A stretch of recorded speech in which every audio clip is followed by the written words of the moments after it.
우리가 성경을 읽다 보면 여러 가지 형태의 문학적 형태가 있음을 알게 됩니다.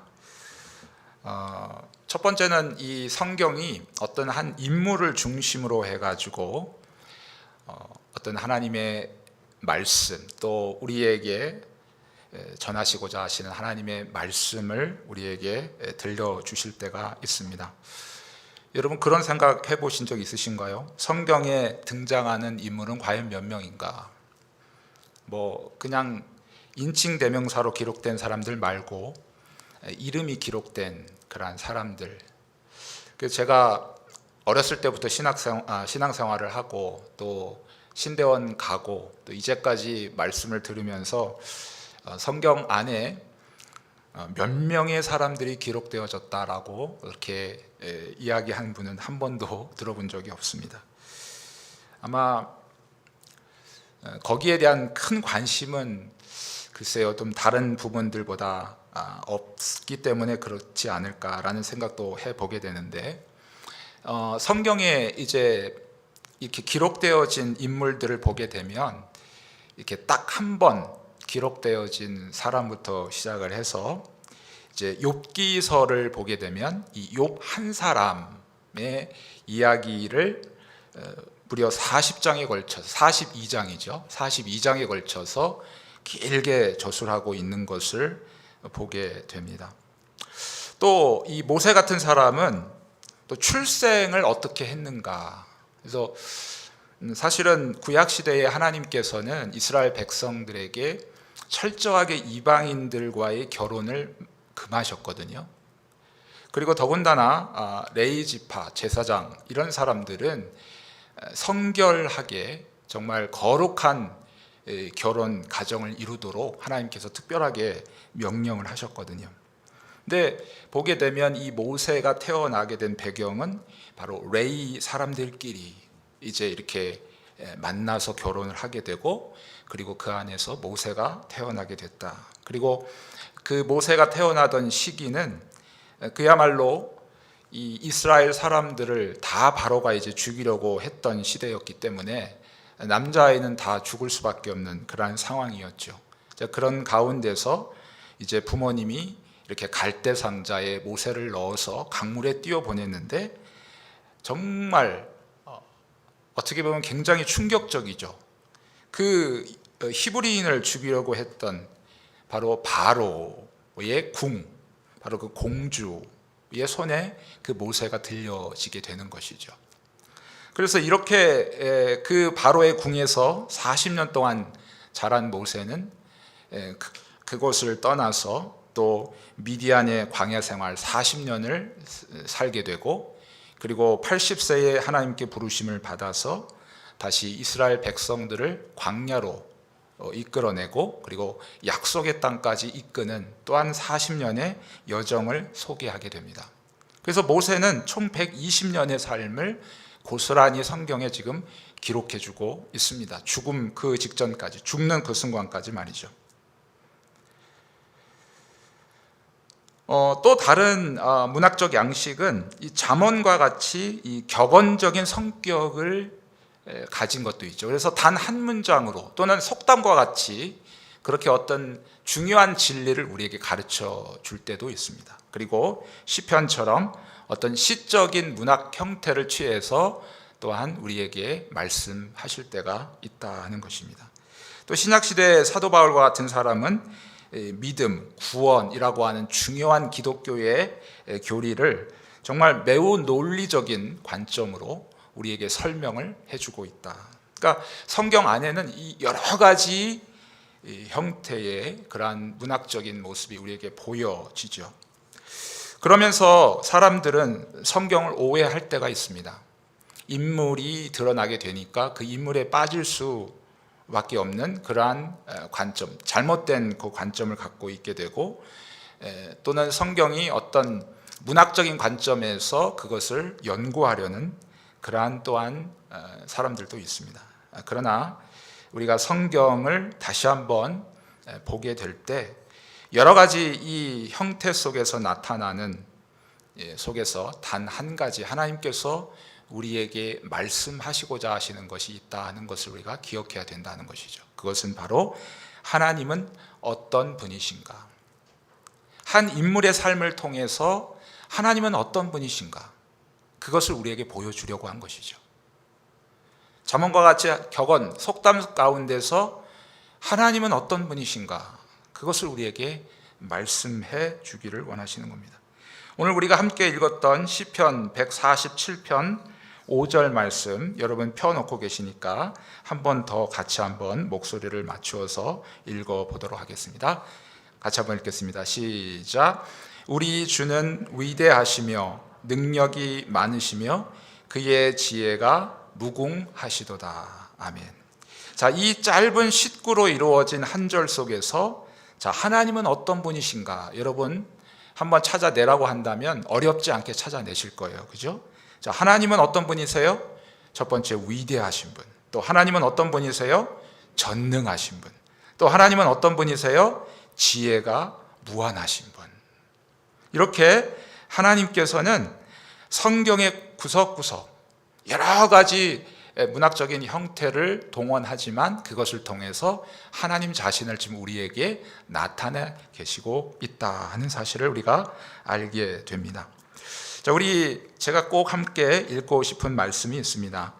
신약성경 디모데전서 6장 15절 16절 말씀 우리 함께 찾아서 읽어보도록 하겠습니다. 신약성경 341페이지 디모데전서 6장 15절에서 16절입니다. 신약성경 341페이지 디모데전서 6장 15절에서 16절, 다 찾으신 줄 알고 우리 한 목소리로 함께 읽어보도록 하겠습니다. 시작.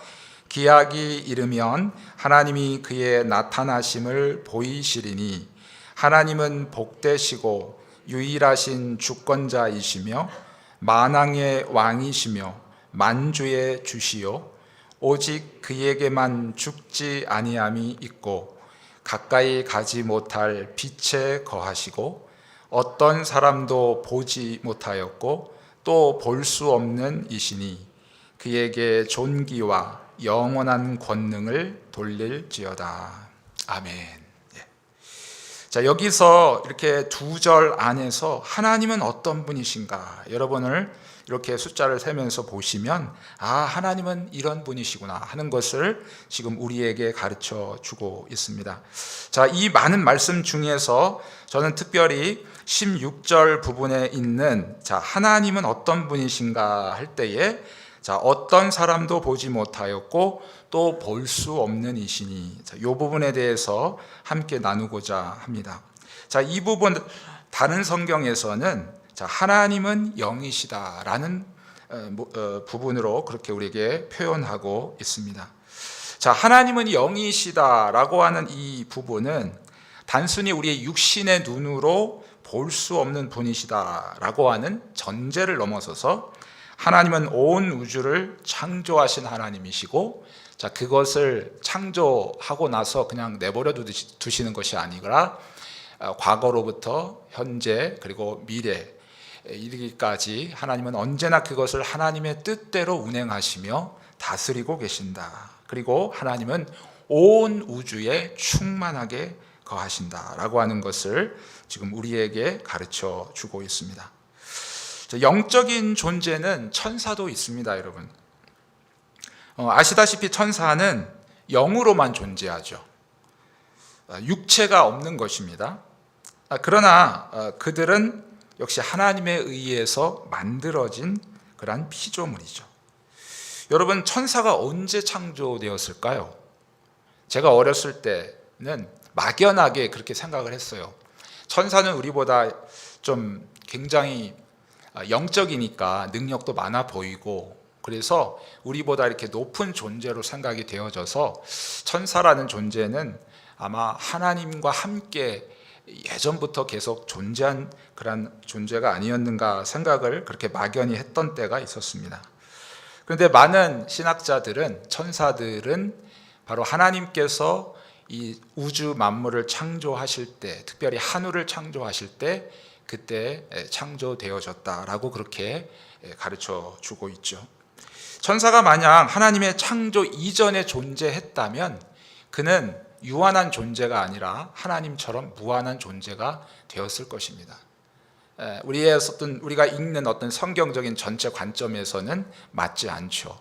만약에 천사가 창조 이전에 존재했다라고 하면, 그래서 창조 이전에 존재하셨던 분은 오직 하나님 외에는 다른 존재가 없습니다. 천사조차도 하나님께서 바로 그 창조 시에 만드는 그러한 피조물이었다. 그리고 유한성을 가진 존재죠. 자, 천사는 영적인 존재이지만 여러 장소에 동시에 존재할 수 없습니다. 자, 그리고 천사는 어떤 존재인가? 히브리서 1장 14절에 보게 되면 천사는 섬기는 존재다. 물론 하나님을 섬기죠. 하나님의 명령을 받들어서 하나님의 명령, 그리고 하나님께서 하시고자 하신 일들을 때로는 섬기는 그러한 일들을 하겠지만, 히브리서 1장 14절의 말씀에는 바로 섬기는데 누구를 섬기냐면 바로 구원받을 상속자들, 바로 저와 여러분들이죠. 예수 그리스도의 피로 구원함을 얻고 하나님의 자녀로 인침을 입은 저와 여러분들 같은 모든 성도들을 섬기는 존재로 하나님께서 그를 만드셨다 하는 것입니다. 그러니 여러분, 천사 중에서 이 사탄이라고 하는 존재는 천사였죠. 천사의 일부가 타락을 한 거 아니겠습니까? 그래서 이 사탄도 그의 졸개들과 함께 타락을 했죠. 그래서 그들도 육체를 입은 사람보다는 더 큰 능력을 갖고 있는 것은 확실합니다. 하지만 사탄은 역시 피조물이고, 그리고 그가 하나님처럼 흉내를 내죠. 마치 자기가 전능한 자처럼, 자기가 모든 것을 할 수 있는 것처럼. 그러나 그렇지 않습니다. 사탄은 제한적이죠. 사탄이 이 땅 가운데서 모든 자기의 악한 뜻을, 죄를, 사람의 어떤 악한 죄성을 계속 충동질 해가지고 결국 자기의 뜻을 이루어서 더 많은 사람들을 지옥에 데려가려고, 사탄은 지옥에 가기로 그렇게 결정된 존재이니까 더 많은 사람들을 지옥에 데려가려고 그렇게 온갖 죄악들을 저지르게 하겠으나 하나님께서 허용하시는 안에서 그것도 가능하다는 것이에요. 그래서 여러분, 사단은 많은 졸개들이 필요해요. 귀신들이죠. 그래서 여러분, 귀신이라고 하는 것은 우리 한국의 전통적인 생각 속에서 보게 되면 머리 길고 하얀 소복 입은 그런 사람을 귀신이라고 얘기하죠. 또 이 땅에 살다가 원한이 맺혀서 그 원한을 풀지 못하고 저승에 가지 못하고 휘 돌다가 결국 자기의 원한을 풀고 난 이후에 저승에 가는 그런 존재라고 사람들은 생각을 하죠. 그것은 사람들이 만들어낸 거죠. 한 번 죽은 사람은 다시 이 땅에 올 수도 없는 거죠. 그것이 성경이 우리에게 가르쳐주는 진리입니다. 그리고 귀신이라고 하는 말 의미, 개념 자체도 귀신이라는 건 있어요. 그렇지만 그 귀신은 바로 우리가 알고 있는 그런 귀신이 아니고 바로 사탄의 졸개들이다. 왜냐하면 사탄은 전능하지 못하거든요. 사탄은 자기가 원하는 것을 다 혼자 이룰 수가 없거든요. 하나님을 흉내내지만 혼자 이룰 수 없거든요. 그래서 다른 졸개, 부하들이 필요한데 그것들이 바로 귀신들이다라는 것입니다. 자, 또한 영적인 존재에 대해서, 천사에 대해서 말씀드렸고, 인간도 영적인 존재예요.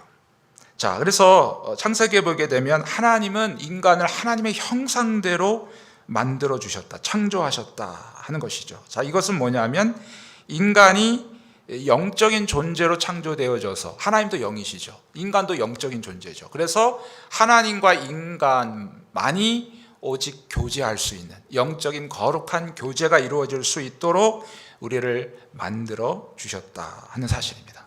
이것이 어떻게 보면 하나님 편에서 우리를 완벽하게 온전하게 만드신 하나님의 놀라운 은혜인 것이죠. 하지만 인간도 역시 의존적인 존재예요. 우리가 온전하게 만들어졌지만 우리는 창조주가 아니라는 것이죠. 그래서 우리를 만드신 창조주에게 온전히 의지하고, 그죠? 그분과 연합되어지고 그분과 온전한 교제를 이루어 가게 될 때 우리의 온전함이 더 빛을 발하게 되는 것이죠. 하나님께 의존되어야만 하는 존재. 그러니까 인간도 결국은 피조물에 불과한 것입니다. 영적인 존재이지만 오직 하나님만이 온 우주를 창조하시고 그것을 섭리하시며 그 중에 충만하게 거하신다 하는 사실입니다. 여러분, 하나님은 영이시기 때문에 제가 우리의 육신의 눈으로 볼 수 없다고 했습니다. 자, 그럼에도 불구하고 역사적으로 보게 되면 사람들은 끊임없이 하나님을 시각화하려고 했어요. 그래서 하나님을 때로는 그림으로 또는 돌이나 나무로 조각하려고 그렇게 시도를 많이 했죠. 그러나 엄격히 보게 되면 10계명의 제2계명에서 엄격히 금하고 있는 것이죠. 자, 여러분, 만약에 여러분이 알고 계시는 그 하나님이 그림으로 그려지는 존재라면, 또 조각으로 나타낸 존재라면 그분은 더 이상 하나님이 아닙니다. 왜냐하면 그분은 우리하고 비길 수 없는, 그분은 창조주이시고 우리는 피조물이기 때문에 피조물이 어떻게 그 창조주를 다할 수 있겠어요?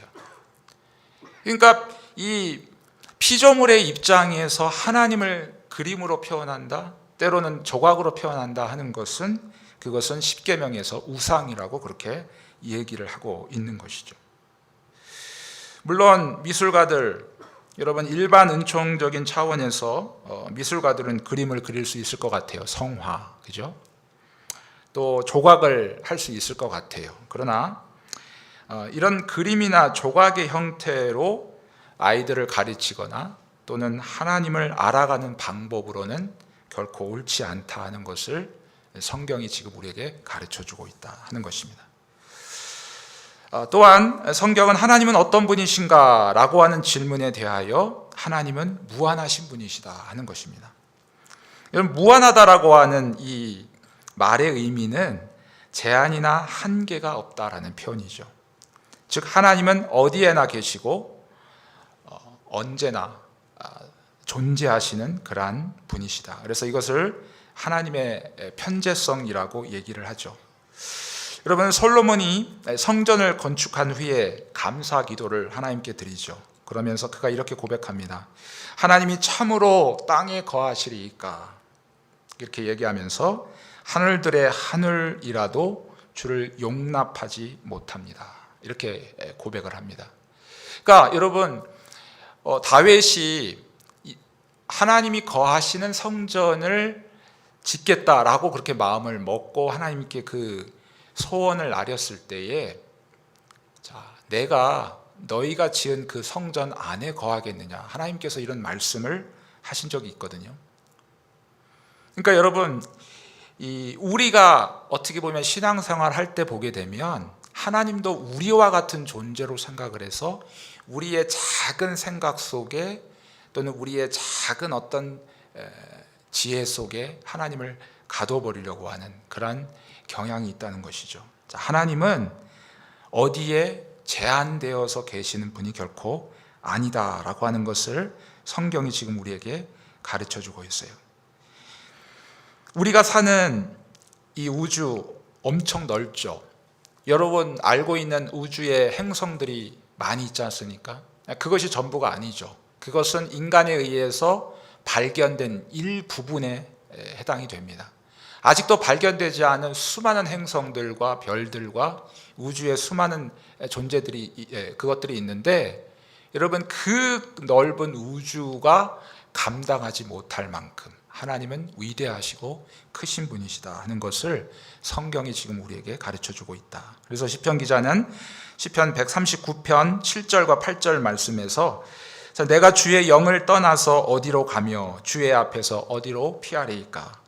내가 하늘에 올라갈지라도 거기 계시고 수월에 내 자리를 펼지라도 거기 계십니다. 높은 하늘에 갈지라도 하나님께서 거기 계시고, 가장 낮은 곳, 바로 지옥과 같은 수월에 내 자리를 펼지라도 하나님은 거기 존재하고 계시다라고 하는 것을 시편 기자는 고백하고 있습니다.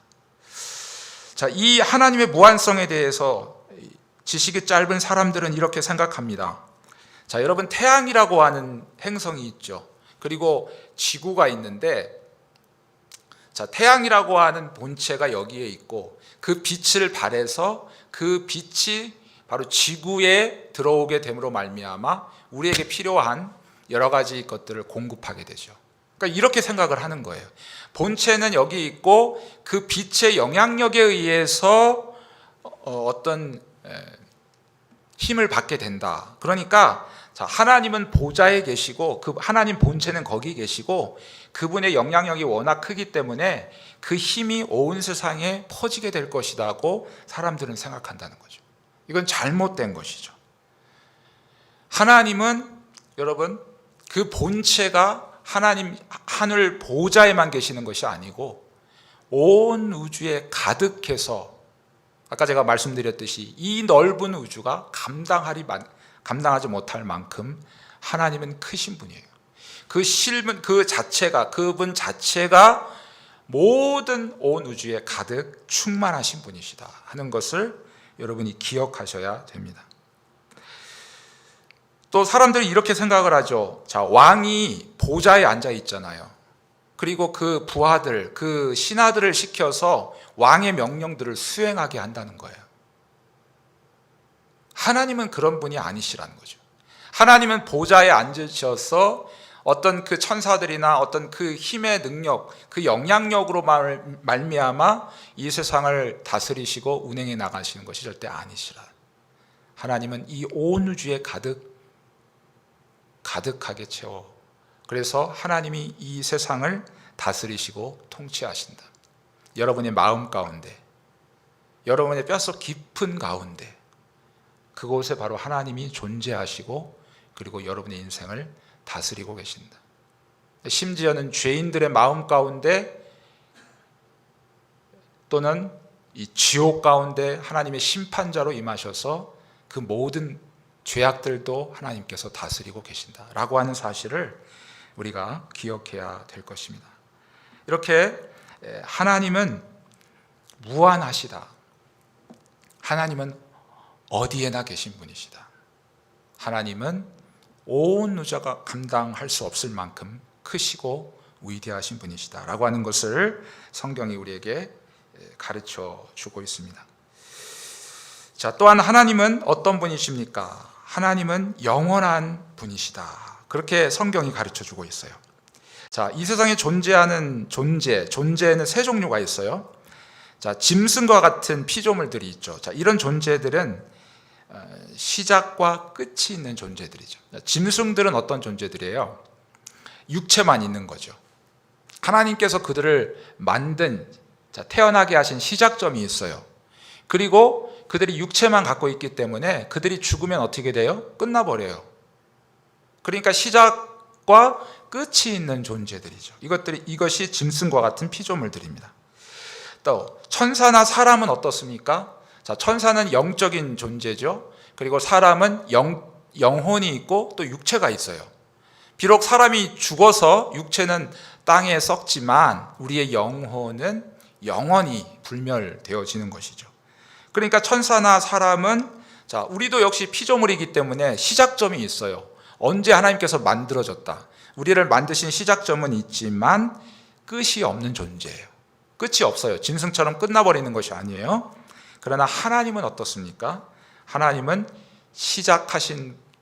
언제 시작하셨는지 그분은 말씀해주고 계시지 않으세요. 그냥 스스로 계신 분, 시작도 끝도 없으신 분, 자, 그분이 바로 하나님이시다. 그래서 하나님은 영원하신 분이시다라고 그렇게 성경이 우리에게 말하고 있습니다. 자, 이렇게 영원하신 하나님 앞에 가장 두려워할 자들이 누굴까요? 그것은 바로 악인들입니다. 이 악인들은 뭐냐면 하나님의 은혜를 거부하고 그리고 자기의 뜻대로 살아갔던 사람들이죠. 그래서 결국에는 영원의 저주의 장소인 지옥에서 형벌을 받게 될 사람들이죠. 자, 이들이 받을 심판은 어떻습니까? 쉼 없어요. 쉼이 없어요. 자, 이 땅에서 여러분 아무리 힘들다 해도요, 우리가 여러분 직장 생활하시고 또는 인간 교제 가운데서 힘든 일들이 우리 삶 가운데서 있지만, 그러나 그 일을 당할 때는 너무나도 힘들고 스트레스 받고 어렵지만, 그러나 집에 와서 또 시간이 지나고 그리고 우리 마음이 진정되어질 때 다시 쉼이 찾아와요. 비록 잠시지만, 그죠? 그런 것들이 이게 파도처럼 다가온단 말이에요. 그냥 계속해서 스트레스만 있는 것이 아니고, 계속해서 고통만 있는 것이 아니고, 작지만, 비록 짧지만, 그러나 우리의 삶 속에서 잠깐의 쉼이 있단 말이에요. 그런데 그들이 받을 심판은 어떻습니까? 밤낮 쉼이 없겠다라고 그렇게 성경이 얘기하고 있어요. 두 번째는 섞인 것이 없어요. 자, 계시록 14장 10절 말씀해 보게 되면, 자, 악인들이 하나님의 진노의 포도주를 마시게 되는데, 자, 그 진노의 잔에 섞인 것이 없이 부은 포도주라, 이렇게 표현을 하고 있거든요. 자, 이것은 뭐냐면, 자, 이 땅 가운데서 하나님의 죄악 가운데 사는 인생들에게 하나님의 진노가 분명히 있어요. 근데 하나님의 진노 가운데서도 분명히 하나님의 긍휼하심이 있다는 거예요. 자, 우리의 삶 속에서 분명히 고난이 있습니다, 여러분. 이 땅에 사는 모든 사람들, 자, 그리스도인들조차도 우리의 삶 속에서 정말 고난이 있어요. 때로는 하나님께서 우리를 연단시키고자 때로는 고난을 허락하실 때가 있어요. 그럴 때라도 그 고난 중에라도 하나님의 긍휼하심이 있다는 거예요. 그런데 악인들이 받게 될 심판은 어떻습니까? 그러한 하나님의 긍휼이 더 이상 존재하지 않습니다. 그러한 하나님의 자비가 그들에게는 더 이상 존재하지 않는다. 쉼 없이, 그리고 하나님의 긍휼과 자비가 섞이지 않는 온전한 하나님의 저주의 심판만이 그들을 기다리고 그들이 그 고통 속에 형벌을 받게 될 것이다 하는 것입니다.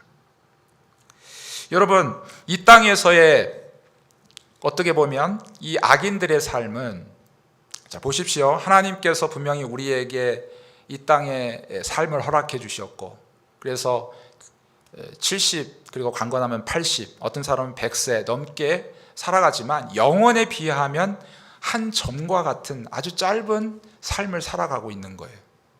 근데 어떤 사람들은 이렇게 하나님께 질문할 거예요. 이 땅 가운데 짧은 인생을 살아가는 그런 가운데 죄를 범했다고 해서 그렇게 영원토록 쉼 없이 밤낮 그렇게 우리에게 저주, 그 악인들에게 저주를 하심은 하나님이 불공평하지 않으십니까? 라고 그렇게 얘기할 수도 있다는 거죠. 그러나 이 질문에 대하여 신학자들은 이렇게 얘기합니다. 하나님은 영원하신 분이시기 때문에 우리의 이 짧은 인생 가운데 하나님의 말씀을 불순종하고, 특별히 여기서 말씀을 불순종한다는 얘기는 하나님께서 우리에게 구원의 길을 허락해 주셨고, 그리고 하나님께서 그 은혜로 말미암아 우리에게 생명의 길을 허락해 주셨는데, 하나님께서 그 하나님의 말씀을, 그 생명의 길을 따르지 않고 저주의 길로, 멸망의 길로 갔던 사람들을 말합니다. 이런 사람들은 바로 영원하신 그 하나님 앞에 범죄했기 때문에 우리 짧은 이 땅에서의 그 범죄가 결국 어떻습니까? 영원한 저주 가운데 처하게 될 것이다. 반대로 우리 성도들은 어떻습니까? 이 땅 가운데서 짧은 인생을 살죠. 여러분 앞으로 얼마나 더 사시게 되겠습니까?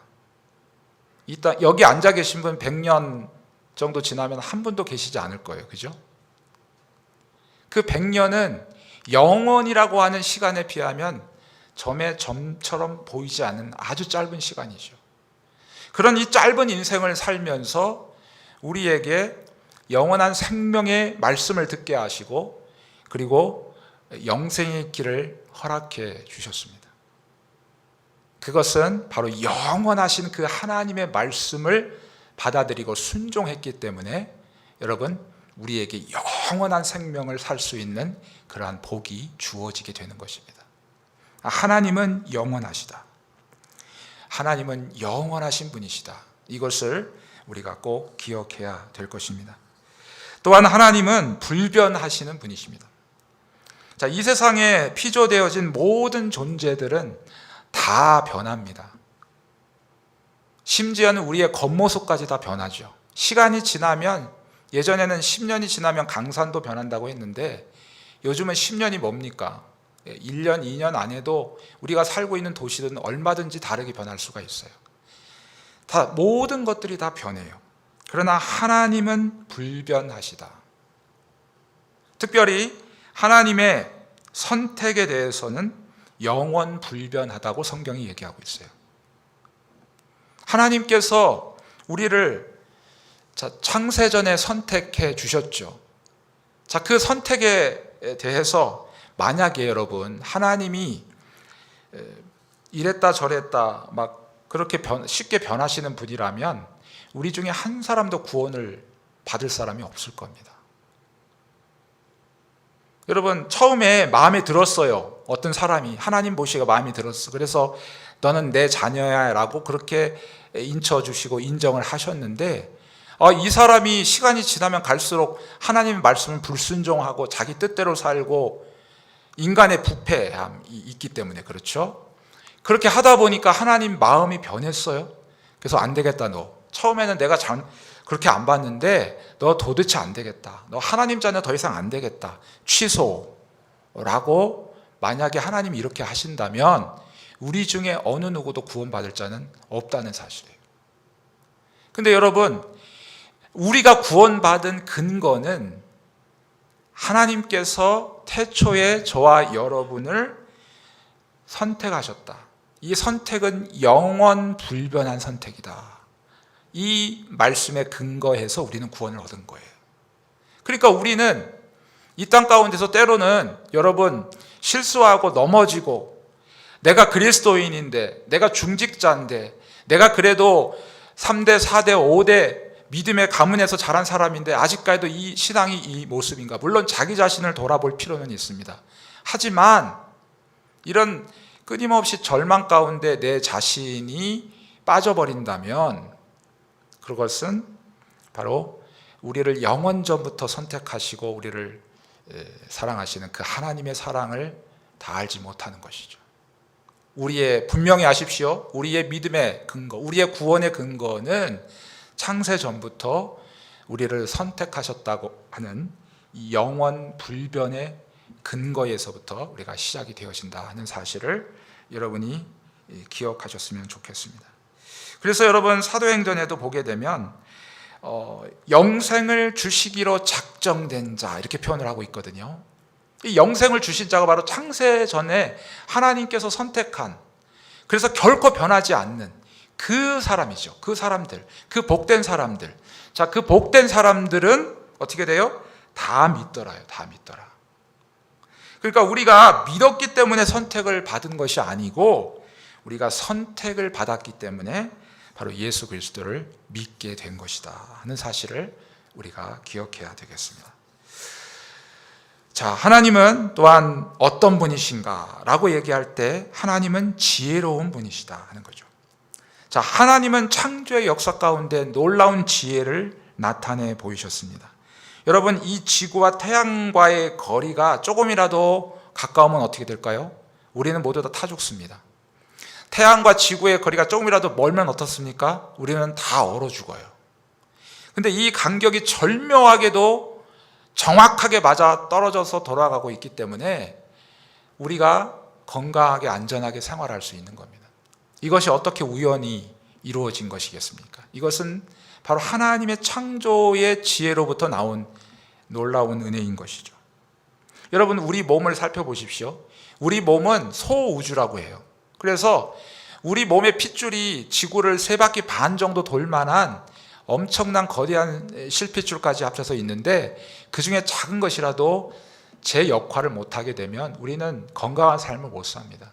근데 우리가 이 평생 살면서 정말 물론 우리의 연약함으로 말미암아 우리가 관리를 잘 못함으로 말미암아 때로는 병이 걸리기도 하고 하지만, 그러나 하나님께서 이렇게 오묘하게 우리의 몸을 만들어 주시고 창조해 주신 것, 이것을 우리가 살펴보게 될 때 하나님의 지혜를 우리가 찬양하지 아니할 수 없다 하는 사실입니다.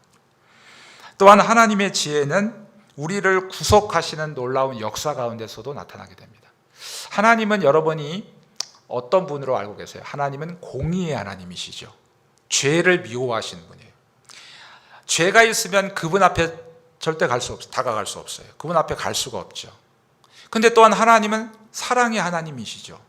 이 두 가지가 마치 창과 방패처럼 부딪히는 거죠. 자, 이것을 다 만족시켜야만 구원이 이루어지는 거죠. 근데 바로 하나님의 이 구원의 방법은 어떻습니까?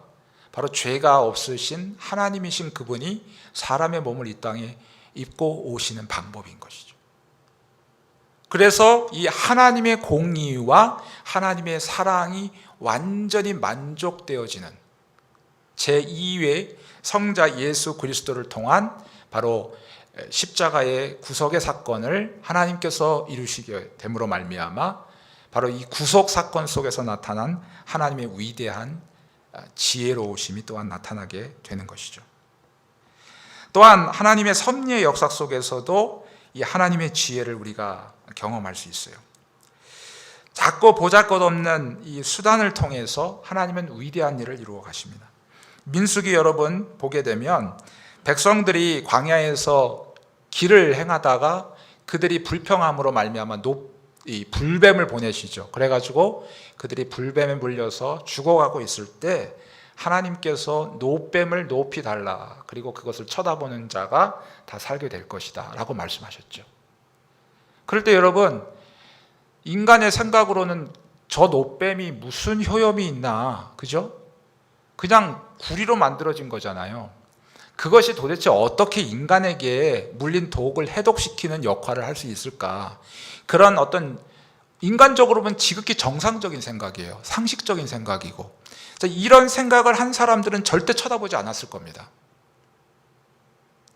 그런데 여러분, 하나님의 지혜는 인간의 이성과 상식을 뛰어넘는 거죠. 그래서 여러분, 어떻게 보면 전혀 효험이 없을 것 같은 그 노뱀을 쳐다본 그 사람들에게 새로운 생명을 주셨다 하는 사실입니다. 하나님은 이런 방법으로 일을 해 가시죠. 이것이 우리 삶 가운데 나타나는 하나님의 섭리 가운데 나타난 지혜인 것이죠. 요셉을 보십시오. 자, 요셉이 결과적으로 애굽의 총리로 세워져서 그가 정말 하나님의 백성들을 구원하고 놀라운 하나님의 위대한 일을 하게 되는데, 자, 애굽의 총리로 출세하려면 여러분, 인간적인 생각에는 어떻게 해야 되겠습니까? 애굽에 일단은 인간적인 방법으로 언어를 배워야 되겠고, 그리고 어떤 애굽의 어떤 시민권이라든가 이런 것들을 먼저 따야 되겠죠. 그래서 그 나라에 가서 어떻게든 좋은 스승을 만나 가지고 출세의 길을 아마도 알아보는 것이, 그것이 상식적인 방법 아니겠습니까?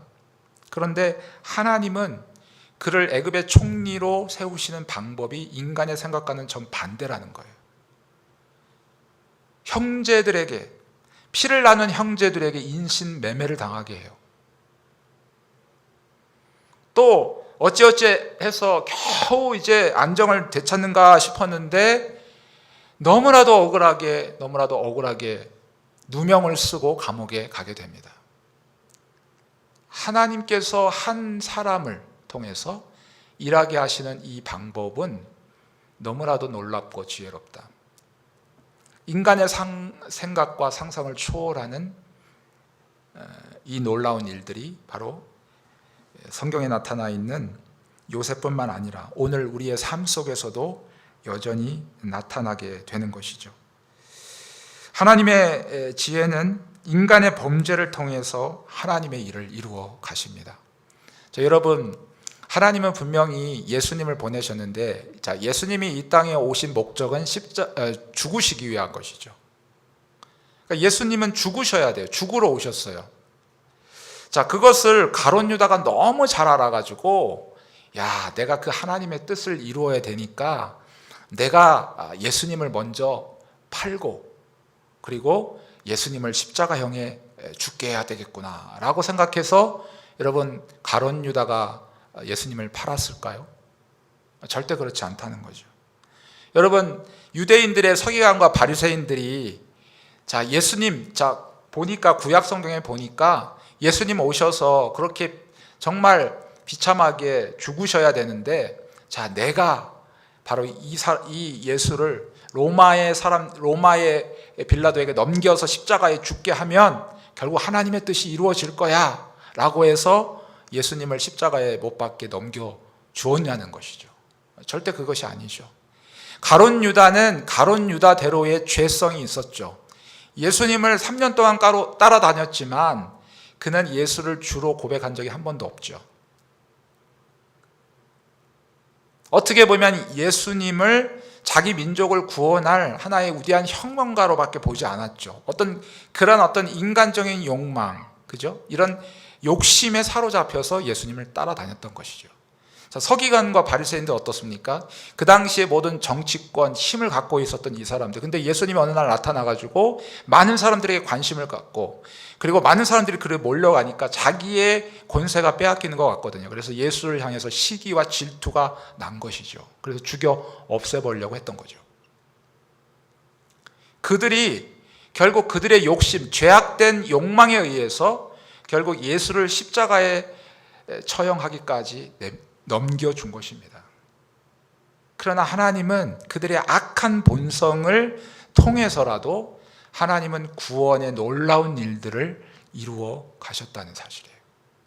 이것은 교회 2000년 역사 가운데 정말 수없이 많이 찾아볼 수 있어요. 사단은 교회를 없애려고 얼마나 많은 권세자들, 권력가들을 동원해서 교회를 핍박하고 잔멸하고 완전히 없애버리려고 했습니까? 그런데 그러면 그럴수록 교회는 더욱 왕성하고 부흥하게 되더라. 이것이 바로 하나님께서 교회를 세우시고 하나님의 나라를 세워가는 놀라운 하나님의 지혜였다 하는 사실입니다. 사랑하는 성도 여러분, 여러분이 믿고 계신 하나님은 어떤 하나님이세요? 여러분이 나름대로 그저 여기저기서 주워 들은 생각, 자, 그것을 가지고 하나님은 이런 분이야 라고 생각하고 여러분 평생을 그 하나님을 섬긴다면 어쩌면 하나님 앞에 섰을 때 큰 책망을 받을 수도 있습니다.